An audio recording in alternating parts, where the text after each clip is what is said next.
अलग अलग। आरती जयरथ हमारे साथ वरिष्ठ पत्रकार इस वक्त जुड़ी हुई है। आरती जी, यहाँ पर हम देख रहे हैं तस्वीरें, प्रधानमंत्री नरेंद्र मोदी कुछ ही क्षण पहले पूर्व प्रधानमंत्री डॉक्टर मनमोहन सिंह को श्रद्धांजलि देकर यहाँ पर अभी निकले हैं। और डॉक्टर मनमोहन सिंह एक ऐसी शख्सियत जिन्होंने प्रधानमंत्री पद की गरिमा को और बढ़ाया, और जिस तरह से उन्होंने अपने, चाहे वो पत्रकारों के सवालों का जवाब देना हो, चाहे शायराना अंदाज में अपनी बात कहना हो, एक अलग ही शख्सियत थे जिन्हें आज सब याद कर रहे हैं।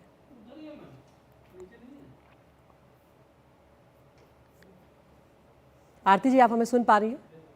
हाँ जी जी, किस तरह से मनमोहन सिंह, डॉक्टर मनमोहन सिंह को आप याद कर रही हैं? क्योंकि यही बात अभी हम जिक्र कर रहे थे कि प्रधानमंत्री पद की गरिमा को उन्होंने और बढ़ाया है, और जिस खूबसूरती से वो सवालों के जवाब देते थे, जिस तरह से वो अपनी बातों को रखते थे, उन्हें हमेशा याद किया जाएगा।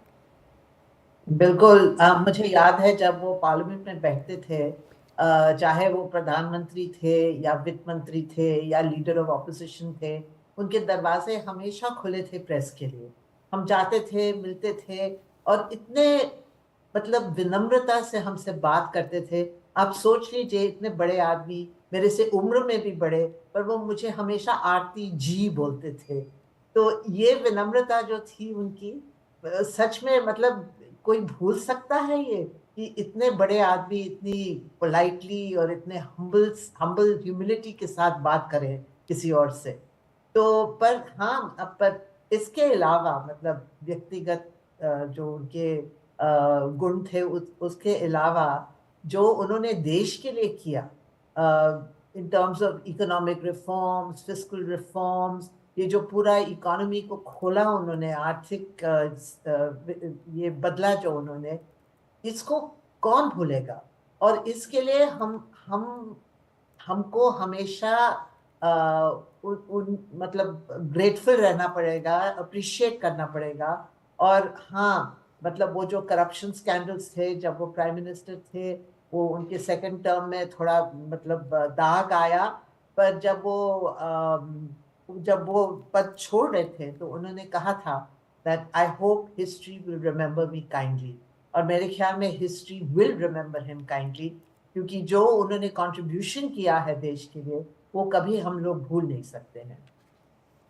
बिल्कुल, ये आपने बहुत बड़ी बात कही आरती जी, कि जिस तरह का योगदान उनका था उसे वाकई में कोई भुला नहीं सकता है, और ये अपने आप में बहुत बड़ी बात है। 92 साल उनकी उम्र थी, और जिस तरह से उन्होंने आर्थिक जनक वो कहे जाते हैं आर्थिक क्रांति के हमारे देश में, और सिर्फ केंद्र सरकार ने ही नहीं, जो यूपी सरकार है वहाँ उनकी तरफ से भी 7 दिनों का राष्ट्रीय शोक जो है वो घोषित किया गया है। 1991 में देश में जिस तरह से आर्थिक उदारीकरण हुआ, उसके वो शिल्पकार कहे जाते हैं। 2004 से 2014 तक का वो प्रधानमंत्री रहे, और जिस तरह से उन्होंने, चाहे वो इंडो यूएस डील का मामला हो, जितने दृढ़ता से उन्होंने उस फैसले को अंजाम दिया और जिस दृढ़ता से उन्होंने उस बात को आगे बढ़ाया, वो भी आरती जी हमेशा याद रखा जाएगा। बिल्कुल। आपको याद रहेगा जब वो नो कॉन्फिडेंस मोशन हुआ था, लेफ्ट पार्टीज ने अपनी सपोर्ट विड्रॉ किया था यूपीए 1 को, और वो जो नो कॉन्फिडेंस मोशन हुआ था, वो मतलब बहुत ही घटिया शो था पार्लियामेंट में, क्योंकि नोटें फेंके जा रहे थे, और वो सब मतलब बहुत ही, जैसे आप बोले, काला दिन था पार्लियामेंट के लिए।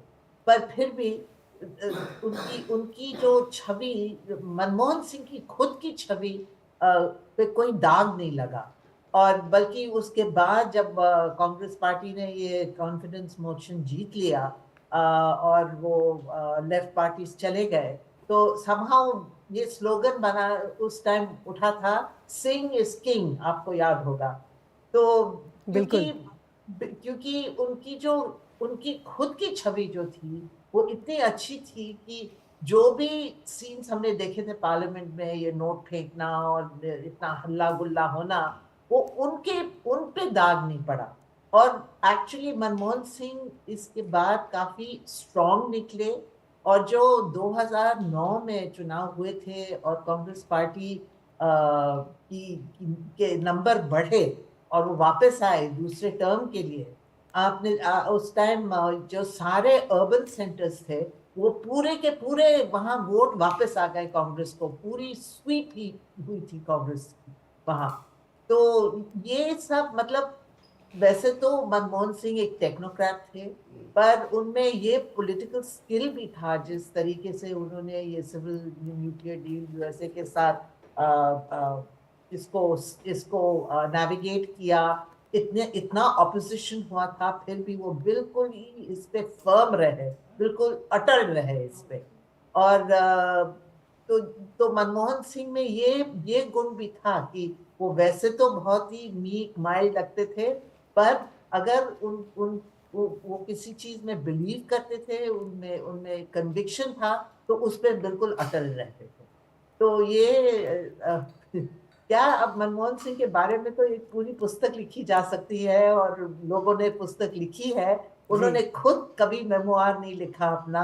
और किसी मीडिया पर्सन ने उनसे पूछा था कि आप क्यों नहीं लिखते हैं अपना मेमोआर, और उन्होंने कहा क्योंकि सच जो है वो चुपता है, और मैं किसी को चोट नहीं पहुंचाना चाहता हूँ। बिल्कुल, ये बड़ी बातें हैं आरती जी जो आप याद कर रही हैं, और हमारे दर्शक और हम भी इससे लाभान्वित हो रहे हैं, क्योंकि बहुत सी ऐसी बातें हैं जो आप जैसे जो वरिष्ठ पत्रकार हैं वो हमें बता सकते हैं। सारी कहानियाँ जो हैं वो अपने आप में बहुत मायने भी रखती हैं, किस तरह से देश की दिशा बदली गई, किस तरह से अर्थव्यवस्था को नई दिशा दी गई। आरती जी आप बने रहिए हमारे साथ। हमारे मैनेजिंग एडिटर मनोरंजन भारती भी हमारे साथ जुड़े हुए हैं डॉक्टर मनमोहन सिंह के आवास के बाहर से।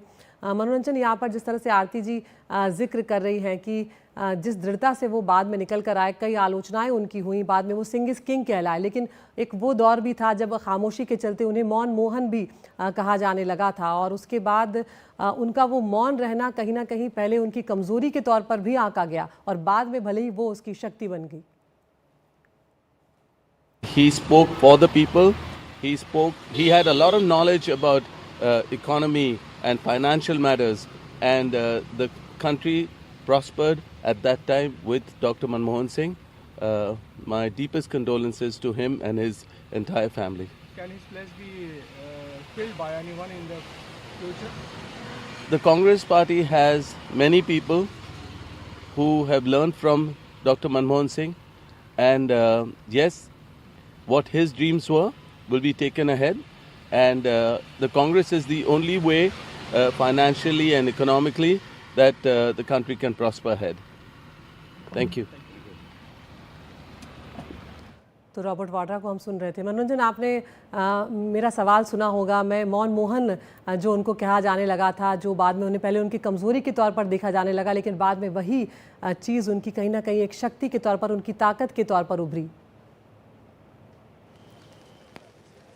उन्होंने खुद कहा था कि 100 बात कहने से एक चुप जो है वो उससे बेहतर होता है। और जो आरती तो जी ने कई बातें कही, उनके इकोनॉमिक रिफॉर्म के बारे में कही, लेकिन पॉलिटिकल भी वो बहुत शार्प थे। मुझे याद है कि आपको एक किस्सा सुना देता हूँ कि जब जम्मू कश्मीर में चुनाव हुए और उसके बाद ये हुआ कि कांग्रेस और पीडीपी 3-3 साल के लिए जो है वो सरकार बनाएगी, ये जो मामला फंस गया। और उसके बाद सोनिया गांधी ने मनमोहन सिंह को भेजा श्रीनगर। मैं उस वक्त वहीं पे था, और 6-7 दिन 10 दिन हो गए थे, कोई डेडलॉक नहीं टूट रहा था कि पहली बार कौन मुख्यमंत्री के रूप में शपथ लेगा। डॉक्टर साहब गए, मुफ्ती मोहम्मद सईद से उन्होंने बातचीत की, और उसके बाद ये मामला हल हुआ, और ये तय हुआ कि पहले मुफ्ती मोहम्मद सईद मुख्यमंत्री के रूप में शपथ लेंगे, और उसके बाद जो 3 साल के बाद फिर कांग्रेस का टर्म आएगा। उसके बाद गुलाम नबी आज़ाद ने लिया था। तो पॉलिटिकली बहुत शार्प इंसान थे, भले ही उनकी